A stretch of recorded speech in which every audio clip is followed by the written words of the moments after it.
a dolorosa cena da Samaria, vamos encontrar, junto à casa de Simeão, uma pequena multidão de gente humilde que assiste, tomada de pavor, à cena tenebrosa. Ainda amarrado à cruz, o cadáver do velho samaritano jorra sangue pela enorme ferida aberta no coração, enquanto Sulpício, mesmo sabendo que o primeiro golpe da espada já havia sido suficiente para terminar o monstruoso espetáculo, continua a açoitar o corpo imóvel do ancião, preso ao eterno símbolo do martírio. Vejam como devem morrer os samaritanos caducos e os feiticeiros criminosos. Velho miserável, leva para os infernos mais esta lembrança. Tomado de uma fúria intraduzível, o guardião prossegue impiedosamente no açoite aos destroços da vítima, observado pelos olhares incrédulos e aterrorizados do povo da Samaria. Ao mesmo tempo, no esconderijo, Lívia, Ana e a pequena Flávia começam a retirar as pedras da parede que liga o aposento à galeria. Vamos sair daqui, Ana! Precisamos fazer com que Sulpício interrompa este ato de loucura. Eu não entendo, senhora. Por que existem almas tão cruéis e impiedosas que sentem prazer em matar injustamente? Apenas o Messias tem o dom de responder a esta pergunta, minha amiga. Agora, só nos cabe enfrentar a ira deste assassino incontrolado para salvarmos o que resta do corpo de Simeão e organizarmos uma sepultura digna.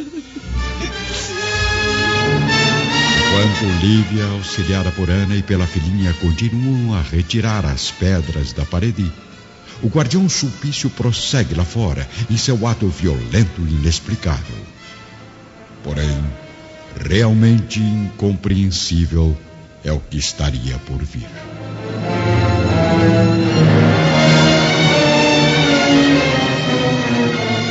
Seja lá pelo fato da cruz estar fincada a pouca profundidade do solo, seja pela punição das forças do mundo invisível, a verdade é que os movimentos contínuos e brutais do guardião, cravando a espada no cadáver inerte do samaritano, começam a abalar a base do enorme símbolo cristão que tomba ao chão na rapidez vertiginosa de um relâmpago.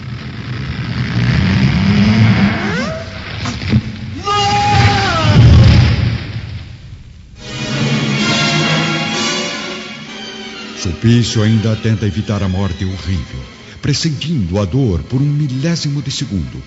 Mas o topo da cruz atinge sua cabeça em um só golpe, inutilizando qualquer tentativa de fuga. Atirado ao solo, com uma rapidez espantosa, o guardião não tem tempo de pronunciar sequer um último gemido. Pela base do crânio esfacelado, já escorrem os nervos sem vida do assassino, misturados ao sangue venenoso do pior carrasco da terra. Pelos deuses, meus amigos, aquela luz nos livrou da morte. Lentamente, um dos soldados se aproxima do corpo abatido pela cruz, notando que a boca do guardião ainda está aberta, porém não mais para os gritos da blasfêmia, enquanto da garganta avermelhada desce uma mistura de saliva e sangue, formando a baba repulsiva de um monstro derrotado, com os olhos incrivelmente abertos, como se fitassem para sempre no abismo do terror uma interminável falange de fantasmas tenebrosos. Pelo profeta de Nazaré, a cruz de Simeão foi destruída. Fique aqui dentro, minha filha. Seus olhos não devem contemplar esta cena. Lívia, pálida de tanta perplexidade, mantém a pequena Flávia no interior da residência enquanto caminha com a serva Ana em direção ao local do massacre. Senhor dos céus, o que fizeram com meu pobre tio? Observando o espetáculo impressionante do cadáver de Simeão reduzido a uma massa de sangue, Ao lado de Sulpício, com o crânio completamente esmegalhado, as duas mulheres experimentam um pavor indefinível. Mas enquanto Ana se desfaz do clamor do pranto, Lívia consegue reunir forças no coração para restabelecer o equilíbrio geral. Ana, tenha coragem nesse momento tão angustiante. Lembre-se de que Jesus nos preparou para suportar dignamente mais esta prova dolorosa. Por favor, guarde Flávia contigo, enquanto eu vou providenciar o sepultamento do nosso nobre irmão. A passos rápidos, Lívia avança em direção à multidão exaltada, que aos poucos se aquieta com a sua passagem. Um dos soldados, tomado de veneração e respeito, atende à esposa do senador Lentulus. Vamos, centurião! Providencie logo o restabelecimento da ordem nesta casa, retirando esses cadáveres daqui! Senhora, sinto muito, mas não temos permissão para atender às suas ordens. Precisamos enviar um representante a Cafarnaum a fim de que o governador seja avisado desses acontecimentos. Eu não permitirei a retirada de nenhum soldado do vale enquanto estes corpos não forem sepultados. Se o teu governador possui um coração irracional, sinto-me agora na obrigação de proteger a paz das almas que contemplaram esta cena traumatizante e de pura covardia. Se a autoridade neste país conhece apenas a lei da crueldade, eu assumo a responsabilidade de sepultar dignamente este apóstolo venerado, assassinado com a colaboração da tua criminosa inconsciência. Mas, senhora, insisto que deveria consultar as autoridades. Certamente o governador Pilatos merece ser informado. De modo algum! Cumpra imediatamente a tarefa que lhe cabe, soldado. Depois terá permissão, com os demais centuriões, de retornarem a Cafarnaum, enviando a seguinte mensagem às autoridades da Judéia: quando o cérebro de um governo está envenenado, o coração dos governados padece do mesmo veneno destinado por um homem cruel e tenebroso chamado Pôncio Pilatos.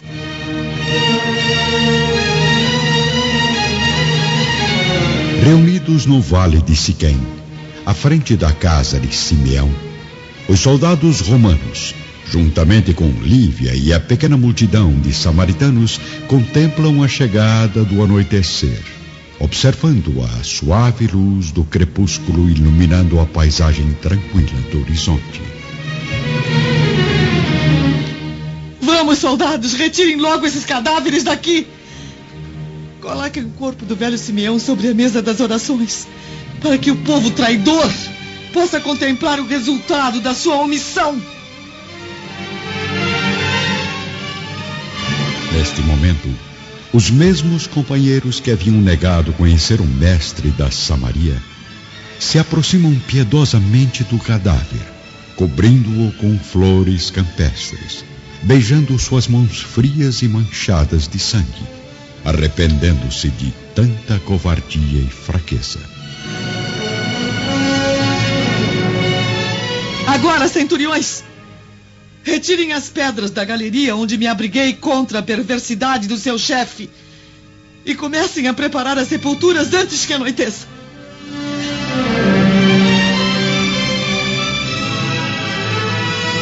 Auxiliados pelo esforço de numerosos samaritanos, os 6 soldados retiram as pesadas pedras do esconderijo e começam a cavar uma cova rasa para o corpo de Sulpício, bem distante do local do massacre. Enquanto isso, Lívia ornamenta o corpo do velho samaritano, envolvendo-o com um límpido sudário de linho. Vamos agora até a sede do Império, onde já brilham as primeiras constelações do firmamento. Aproveitando a escuridão no jardim do palácio da família Severus, o escravo Saul sai de seu aposento cautelosamente, transpondo o enorme pátio com agilidade e rapidez, levando oculta entre os panos da túnica a mensagem para André de Gioras. Preciso chegar logo ao porto, antes que meu amigo judeu parta na última embarcação. Mas ao saltar o muro alto da residência e cair com desequilíbrio do lado de fora, Saul é surpreendido pelo capataz de confiança de Flamínio, o mesmo que o havia comprado no comércio de almas. Onde vai com tanta pressa, escravo fujão?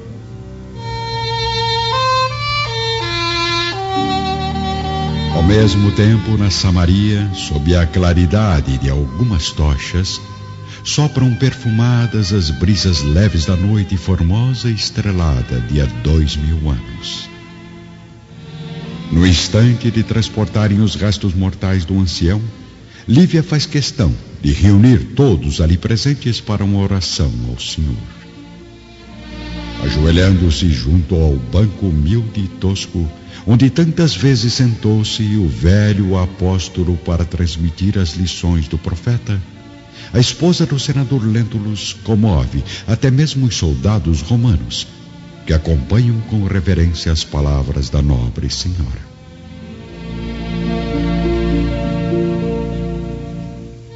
Irmãos, elevemos a Jesus o coração e o pensamento. Meigo e divino Messias, foi hoje que partiu para o céu um valoroso apóstolo do teu reino. Foi na fé deste velho samaritano que encontramos a necessária fortaleza. E foi em seu coração compassivo que conseguimos buscar o consolo necessário. Recebe-o então, Senhor, no teu reino de paz e de misericórdia. Enquanto isso, à frente do palácio romano de Flamínio Severus, Saul vive momentos de pura tensão. Responda, miserável! Por acaso pensa em sua mente inferior que é capaz de fugir do meu domínio? Não, senhor capataz. Eu não estou tentando fugir. O escravo está me escondendo algo. O que leva oculto entre as vestes? Por acaso roubou algum objeto do palácio? Não se aproxime de mim, carrasco maldito! Ladrão atrevido! Vai pagar caro pelo que disse! Uma intensa luta se inicia entre Saul e o capataz, que por ser mais forte e ágil, consegue retirar da túnica do jovem o papel amassado, contendo a mensagem secreta.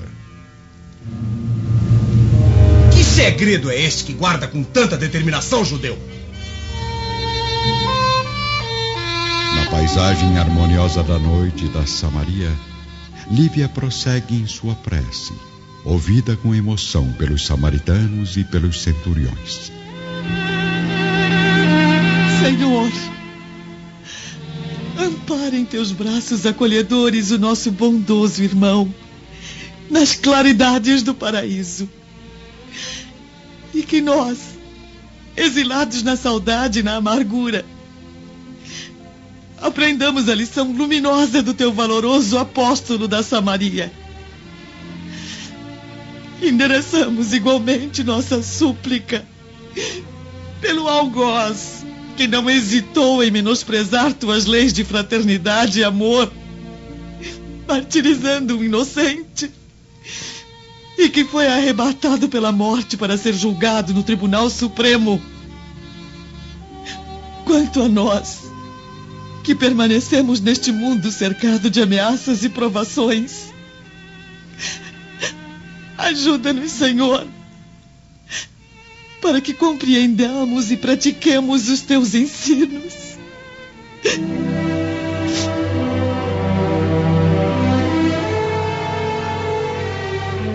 No interior da casa, Ana faz companhia à pequena Flávia, enquanto Lívia continua sua prece em frente à cruz, caída entre as oliveiras do velho Simeão.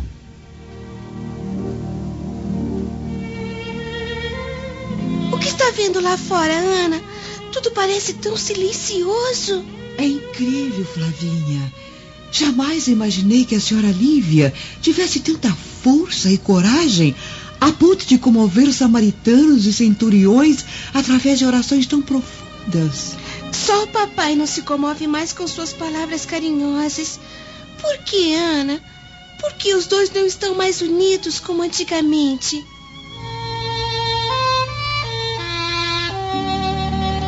Lá fora, completamente emocionada, Lívia retira o tecido que cobre o cadáver do velho apóstolo, beijando-lhe as mãos pela última vez. Adeus, meu mestre, meu protetor e meu amigo. Que Jesus receba teu espírito iluminado e justo no reino das luzes imortais. E que a minha pobre alma saiba aproveitar neste mundo a tua lição de fé e de valoroso heroísmo.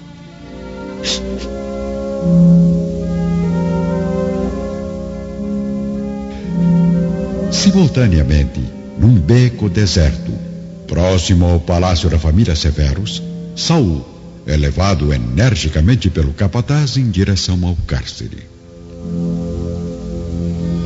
Enfim, escravo, descobrirei a quem envia esta mensagem tão bem guardada. Jamais, seu verme! Não viverá o bastante para revelar o meu segredo!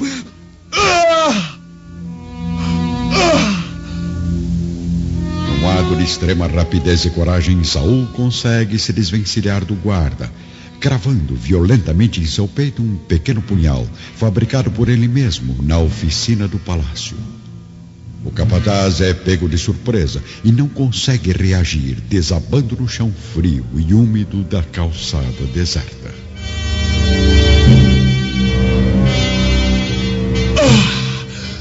Que vergonha!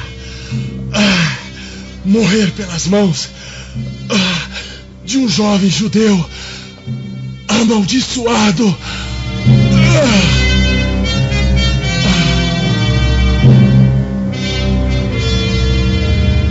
Na noite fria da capital do império, Saul abandona o corpo do capataz assassinado e parte em disparada, levando a mensagem manchada de sangue rumo ao porto da cidade. Ao mesmo tempo, no vale de Siquém, repousado numa urna improvisada, o cadáver do velho Simeão é conduzido ao seu último jazigo. Enquanto o corpo de Sulpício desce à terra úmida, auxiliado pelos soldados romanos, o do nobre ancião irá repousar à frente do seu templo, sob a sombra fresca das oliveiras.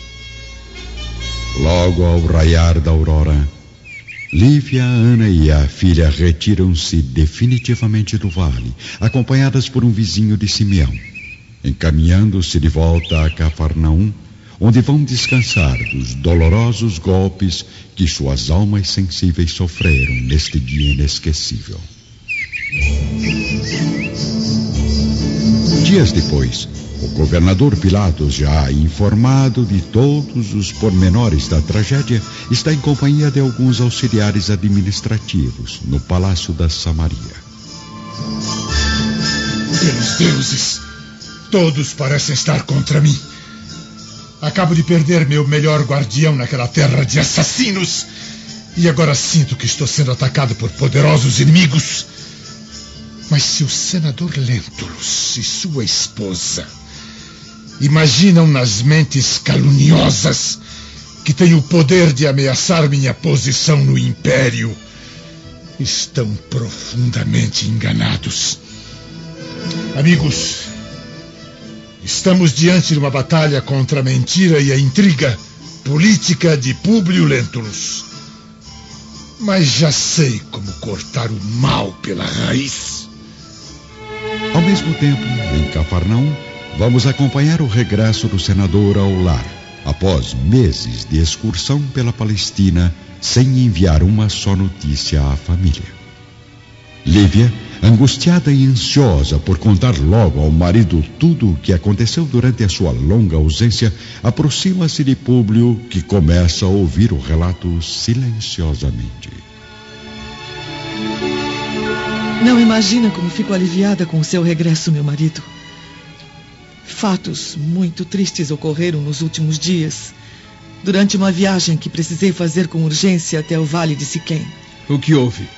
Aconteceu alguma coisa com minha filha? Não se preocupe. Flávia está mais saudável do que nunca. Por favor, apenas ouça o que eu tenho a lhe dizer.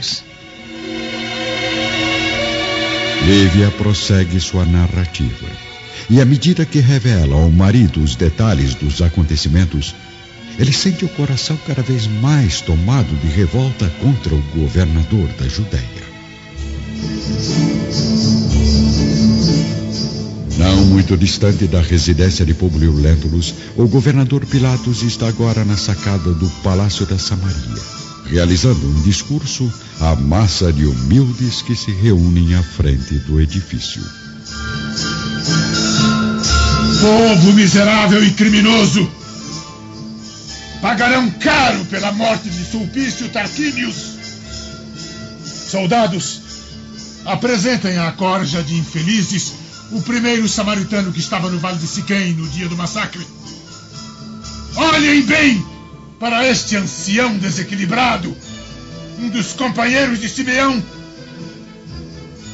O que tem a dizer ao povo, velho assassino?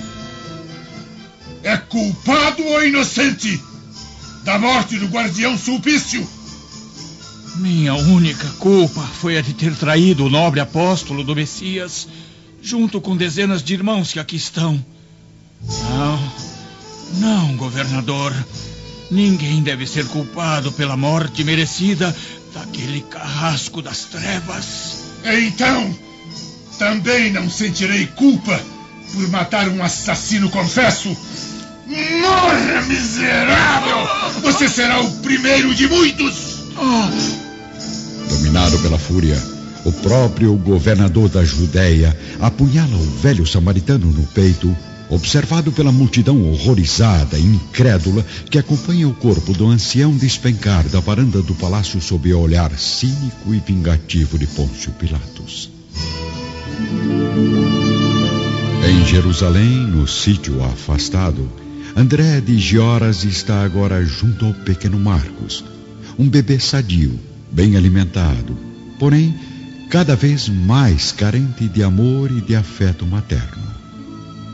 André lê a última mensagem do filho e estranha a mancha vermelha no papel amassado e disforme. O que terá acontecido, pequeno Romano, para meu filho haver assinado esta carta com sangue? Enquanto isso, na sede do Império, o jovem escravo Saul é novamente interrogado por Flamínio Severus quanto ao assassinato misterioso do capataz. Saul, sei que é um servo de extrema confiança, mas alguns escravos me informaram que o viram caminhando pelo pátio do palácio momentos antes do crime. O que estava fazendo acordado àquelas horas? Em Cafarnaum, Públio Lentulus vive dias de profunda revolta devido aos atos cruéis do governador, que passa a humilhar todos os habitantes da Samaria com medidas drásticas e violentas. Crimes nefastos são praticados entre o povo pacífico do vale, propagando-se por Sebaste e outras províncias uma intensa rede de assassinatos planejados pela mente doentia de Pilatos. Diante de tanta injustiça, o senador Lentulus convoca os assessores e declara abertamente sua oposição pessoal e política ao procurador da Judéia.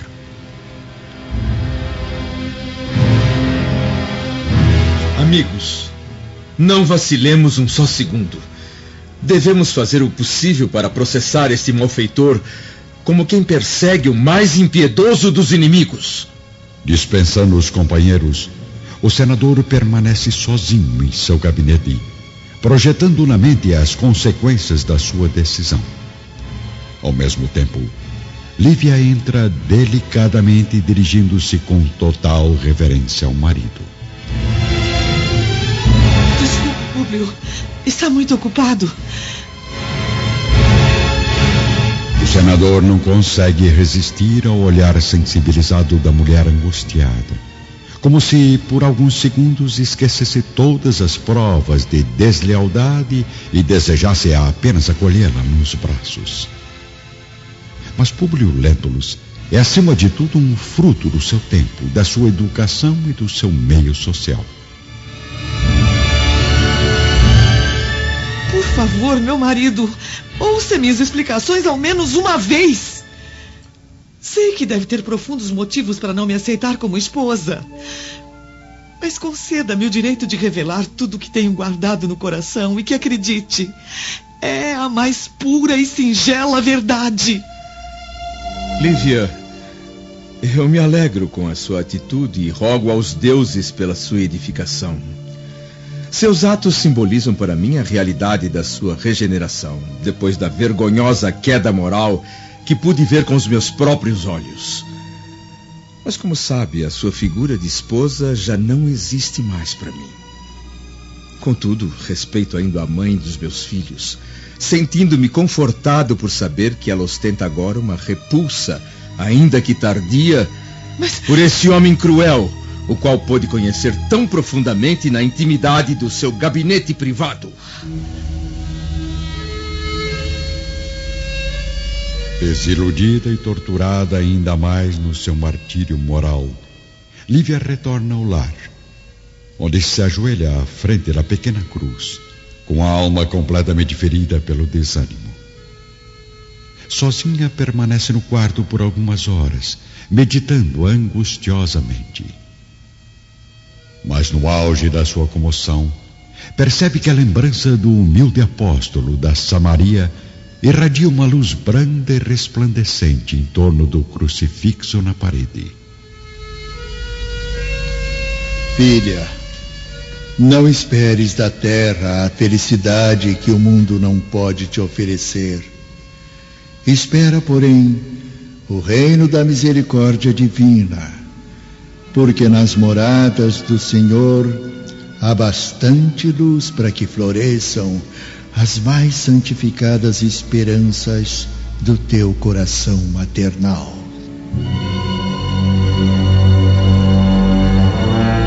Em Roma, Flamínio Severus ainda está a sós, com o escravo Saul no gabinete do palácio. É verdade, senador Flamínio. Realmente estava fora do meu aposento na noite em que o capataz foi assassinado. Eu não conseguia dormir devido aos ruídos insistentes de passos ligeiros nos corredores da residência. Então eu resolvi descobrir quem estava rondando silenciosamente a propriedade àquelas horas tão impróprias. E por acaso viu alguma coisa, rapaz? Sim. Notei que um dos servos se dirigia rapidamente ao muro do palácio, carregando uma trouxa de roupas e se preparando para a fuga. Tentei impedir que o criminoso saltasse para fora e creio que acabei ferindo sua perna com o meu punhal. E desde quando eu lhe dei ordens para andar armado dentro de minha casa? Desculpe, senhor. Como sabe, não sou adepto à violência. Mas tratava-se de uma situação de perigo e queria apenas defender a propriedade contra algum possível ladrão. Prossiga, judeu. E então, o que aconteceu depois? Bem, infelizmente, o escravo conseguiu fugir, mesmo com uma das pernas feridas. E quem é esse servo? Vamos, diga logo, pelos deuses. Não será difícil identificá-lo. Tenho quase certeza de que não está tão longe, pois fiz um corte profundo na carne amaldiçoada daquele assassino. Assassino? Certamente o capataz foi morto pelo escravo fujão. Por isso o aconselho, Sr. Flamínio, a organizar uma rigorosa investigação no interior do palácio. Enlouqueceu, judeu? Nesse momento o criminoso já deve estar fora da capital. Talvez sim, talvez não. Às vezes o lobo está mais próximo das ovelhas do que podemos imaginar. De volta a Cafarnaum, Lívia recebe na alma as últimas palavras do velho Simeão, contemplando o raio de luz ao redor do crucifixo abençoado pelo apóstolo. Não aguardes, pois, da terra mais que a coroa de espinhos do sacrifício. Neste mundo, todas as venturas são como neblinas distantes, que desfazem-se ao calor das paixões ou destroem-se ao sopro devastador das amarguras. Aos poucos, a intensa claridade milagrosa começa a desaparecer. Mas a esposa do senador não se surpreende com o fenômeno. Ciente da ressurreição de Jesus, Lívia tem agora a plena convicção de que ouviu a voz do Espírito redimido de Simeão, que voltou das luzes do reino sagrado para confortar seu coração abatido.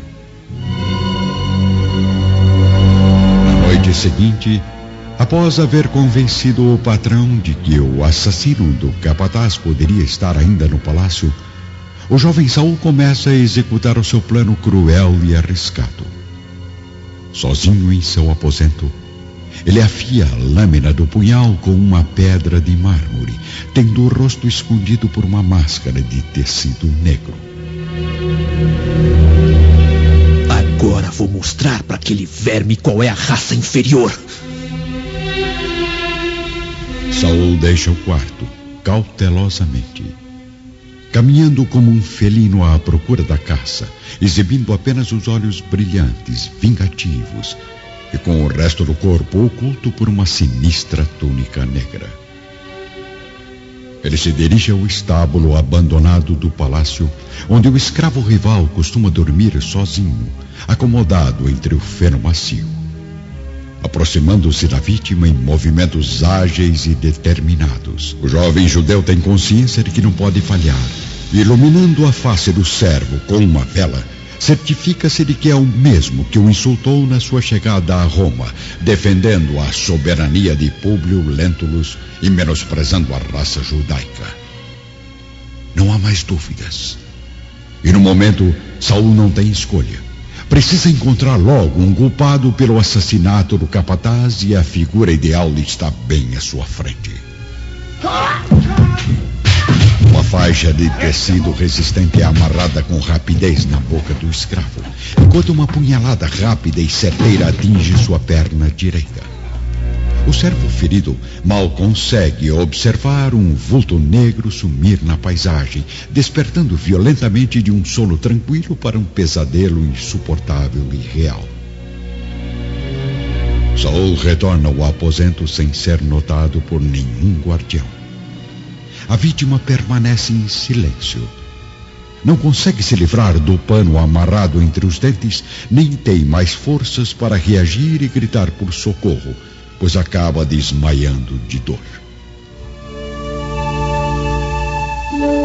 Algumas semanas depois, o senador Lentulus continua recebendo constantemente a visita de samaritanos numerosos, que lhe solicitam enérgicas providências contra as injustiças de Pôncio Pilatos. O procurador da Judéia ainda está instalado no palácio da Samaria, ordenando assassinatos e proclamando a escravidão de vários elementos, em sinal de vingança pela morte de Sulpício Tarquínios. No dia seguinte, chega a Cafarnaum o professor romano da pequena Flávia, recebido com entusiasmo pelo senador, que recebe também uma notícia aguardada ansiosamente: o retorno de seu tio Sálvio com a família para a sede do governo imperial. Vamos encontrar então, neste momento, Sálvio e a esposa Fúvia no vasto salão da sua residência. Pelos deuses, Fúvia. Enfim, voltaremos para Roma. Eu fico feliz com isso, meu marido. Ah, sim. Afinal, nenhum laço mais me une à Palestina. Vamos partir logo para a sede do Império. Eu quero esquecer as amargas lembranças dessa terra amaldiçoada. Não me diga que ainda está chocada com a morte do guardião Sulpício. Não posso acreditar que aquele homem tão forte, tão impetuoso, tenha se entregado à cruz dos samaritanos covardes. Mas por que, Sálvio?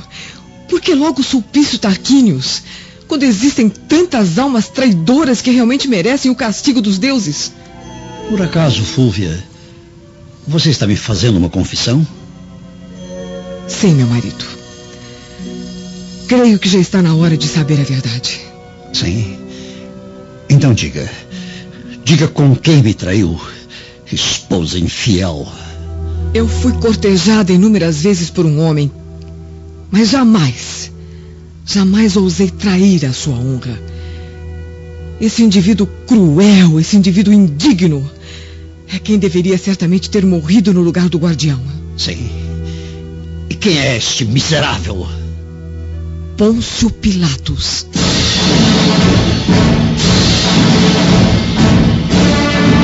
Dias depois, Públio Lentulus, auxiliado pelo tio Sálvio, envia a Roma um volumoso processo relacionando todas as crueldades praticadas por Pilatos contra os samaritanos, além de provas concretas de corrupção e incompetência administrativa. Por muito tempo rola o processo nos gabinetes do Império, até que 2 anos depois, o procurador da Judéia é chamado a Roma, onde é destituído de todas as funções que exercia na Palestina, sendo expulso para Viena, onde se suicida 3 anos depois, possuído por arrependimentos, alucinações e amarguras, deixando a jovem esposa Cláudia sozinha e sem recursos, na mais profunda decadência. O senador Lentulus permanece com as suas esperanças paternas no mesmo recanto de Cafarnaum, dedicando-se quase que exclusivamente aos estudos, aos processos administrativos e à educação da pequena Flávia, cada vez mais saudável e inteligente. Lívia e Ana continuam amigas inseparáveis, orando junto à cruz e rogando a Jesus a força necessária para as penosas lutas da vida. O jovem Saul, após ter obtido êxito no seu plano, conseguindo provar que o escravo ferido na perna era o assassino do capataz, torna-se o principal servo de confiança dos severos, cada vez mais íntimo de todos, principalmente dos irmãos Plínio e Agripa, que ainda alimentam nos corações a paixão juvenil pela filha do senador Lentulus. Sálvio e a família retornam a Roma, onde iniciam uma nova vida marcada por novas intrigas de Fúvia e pela personalidade marcante de Aurélia. André de Gioras ainda ostenta para si próprio o tesouro romano. Marcos cresce junto ao judeu sequestrador, ficando cada vez mais distante da verdade. Enquanto a família Lentulus espera que o destino lhe traga novamente o sorriso encantador do filho desaparecido, deixemos passar mais de 10 anos sobre a dolorosa tranquilidade da vila de Cafarnaum. Mais de uma década que passa lentamente, através de dias tristes, noites silenciosas e futuros incertos.